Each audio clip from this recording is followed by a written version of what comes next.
राष्ट्रीय स्वयंसेवक संघाचे सरसंघचालक डॉक्टर मोहन भागवत यांची मुस्लिम धर्मगुरूंसोबत हरियाणा भवनात बैठक सुरू। ऑल इंडिया इमाम ऑर्गनायझेशनचे प्रमुख उमर इलियासी यांच्यासह अनेक धर्मगुरू उपस्थित।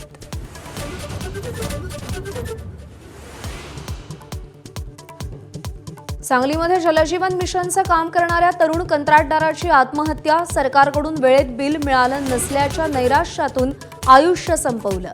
राज्य कंत्राटदार महासंघाचा आरोप।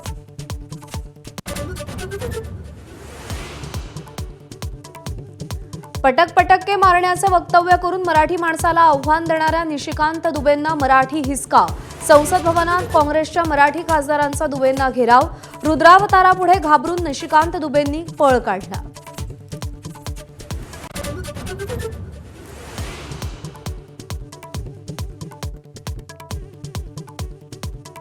माजी मंत्री तानाजी सावंत यांच्याशी संबंधित कारखान्याने शेतकऱ्यांचे 8 कोटी 16 लाख रुपये थकवल्याचं उघड।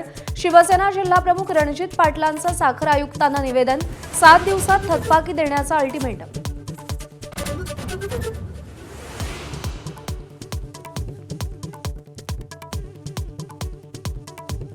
डॉक्टर बाबासाहेब आंबेडकर मराठवाडा विद्यापीठाचा धाडसी निर्णय। 4 जिल्ह्यातील 113 महाविद्यालयातील पदव्युत्तर प्रवेश रोखले। चंद्रकांत पाटलांसह मंत्री आणि आमदारांच्या संस्थांचा समावेश।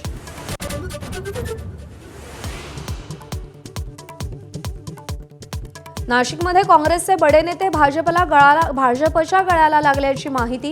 काही माजी नगरसेवक पदाधिकारी भाजपमध्ये प्रवेश करणार असल्याची सूत्रांची माहिती। काँग्रेसकडून पक्षप्रवेशाचं खंडन।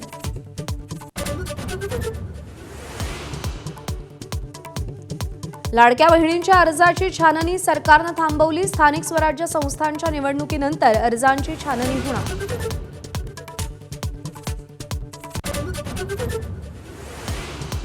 शेतकरी कर्जमाफी आणि विविध मागण्यांसाठी बच्चू कडूंच्या प्रहार संघटनेचं आज राज्यभरात चक्काजाम आंदोलन। अमरावती, वाशिम, वसई, पुण्यात टायर जाळून निषेध।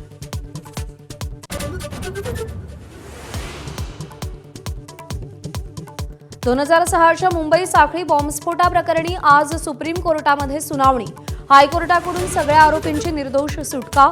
निकालाला राज्य सरकारचं सर्वोच्च न्यायालयात आव्हान।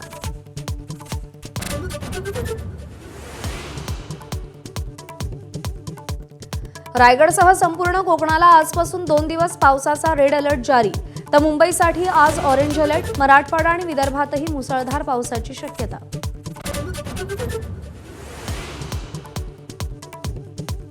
ग्रँडमास्टर दिव्या देशमुखनं इतिहास घडवला। चीनच्या टॅन झोइंगवरती मात करत फिडे महिला विश्वचषकाच्या अंतिम फेरीत। फायनल गाठणारी दिव्या पहिली भारतीय महिला बुद्धिबळपटू। मँचेस्टर कसोटीच्या पहिल्या दिवशी भारताच्या 4 बाद 264 धावा। जाडेजा आणि शार्दूल मैदानात तर साई आणि जयस्वालची अर्धशतकी खेळी। फलंदाजी दरम्यान पंत जखमी। एबीपी माझा, उघडा डोळे बघा नीट।